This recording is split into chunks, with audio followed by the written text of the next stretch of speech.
34장. 모세가 모압 평지에서 느보산에 올라가 여리고 맞은편 비스가 산 꼭대기에 이르매 여호와께서 길앗 온 땅을 단까지 보이시고 또 온 납달리와 에브라임과 므낫세의 땅과 서해까지의 유다 온 땅과 네겝과 종려나무의 성읍 여리고 골짜기 평지를 소알까지 보이시고 여호와께서 그에게 이르시되 이는 내가 아브라함과 이삭과 야곱에게 맹세하여 그의 후손에게 주리라 한 땅이라. 내가 내 눈으로 보게 하였거니와 너는 그리로 건너가지 못하리라 하시매 이에 여호와의 종 모세가 여호와의 말씀대로 모압 땅에서 죽어 벳보을 맞은편 모압 땅에 있는 골짜기에 장사되었고 오늘까지 그의 묻힌 곳을 아는 자가 없느니라. 모세가 죽을 때 나이 120세였으나 그의 눈이 흐리지 아니하였고 기력이 쇠하지 아니하였더라. 이스라엘 자손이 모압 평지에서 모세를 위하여 애곡하는 기간이 끝나도록 모세를 위하여 30일을 애곡하니라. 모세가 눈의 아들 여호수아에게 안수하였으므로 그에게 지혜의 영이 충만하니 이스라엘 자손이 여호와께서 모세에게 명령하신 대로 여호수아의 말을 순종하였더라. 그 후에는 이스라엘에 모세와 같은 선지자가 일어나지 못하였나니 모세는 여호와께서 대면하여 아시던 자요 여호와께서 그를 애굽 땅에 보내사 바로와 그의 모든 신하와 그의 온 땅의 모든 이적과 기사와 모든 큰 권능과 위엄을 행하게 하시매 온 이스라엘의 목전에서 그것을 행한 자이더라. 할렐루야. 주님의 은혜와 평화가 함께하는 복된 삶 되기를 축복합니다. 신명기 34장도 모세의 저작이라고 주장하는 학자가 있기는 합니다. 그러나 대다수의 학자는 후계자인 여호수아가 써서 첨부하였다고 봅니다. 그러나 신명기의 저작 및 오경을 모세의 저작이라고 하는데 조금 더 부족함이 없을 것입니다.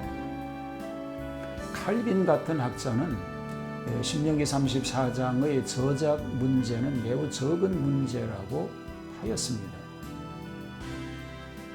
모세가 가나안을 바라봅니다. 모세가 모압 평지에서 느보산에 올라 여리고 맞은편 비스가 산 꼭대기에 이르매라고 하였는데 느보산과 비스가 산은 다른 산이 아니고 같은 산의 두 이름인데 특히 비스가 산이란 그 중에 주상봉 이름입니다. 여호와의 지시대로 동서남북을 바라보았습니다. 이것은 하나님의 약속의 성취를 실감하게 하신 것이었습니다.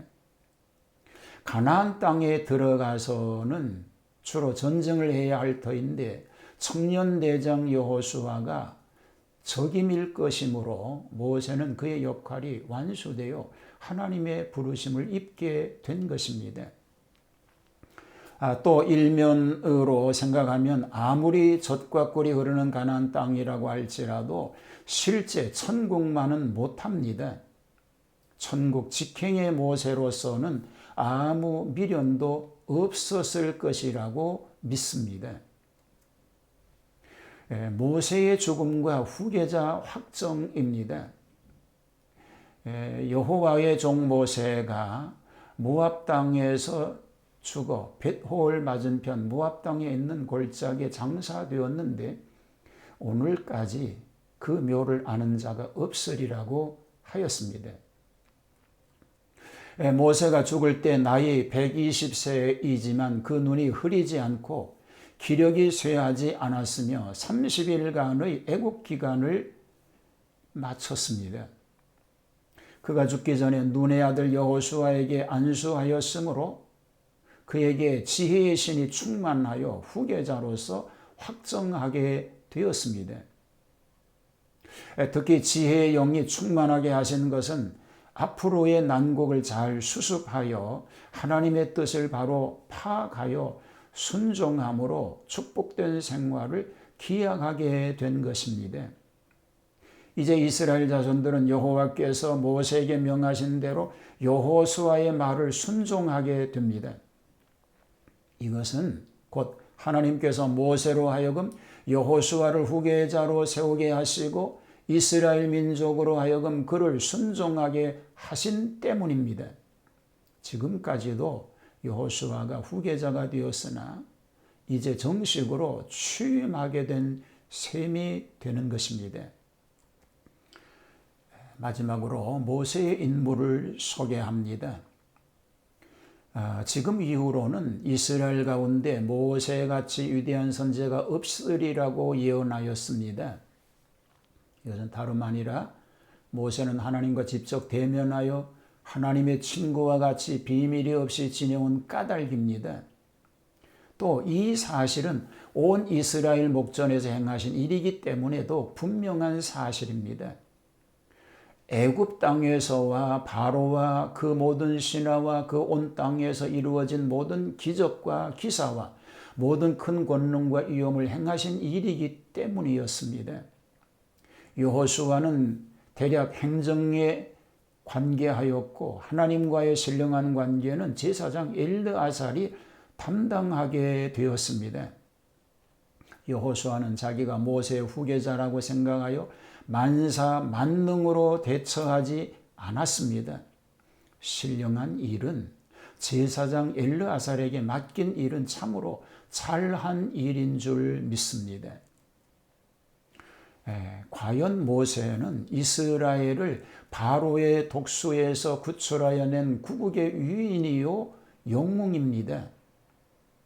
그는 무리바의 실수 외에는 하나님과 사람 앞에 충성한 사람이요 구약에서 단언코 제1인자라고 하겠습니다. 참으로 하나님의 사람이었습니다.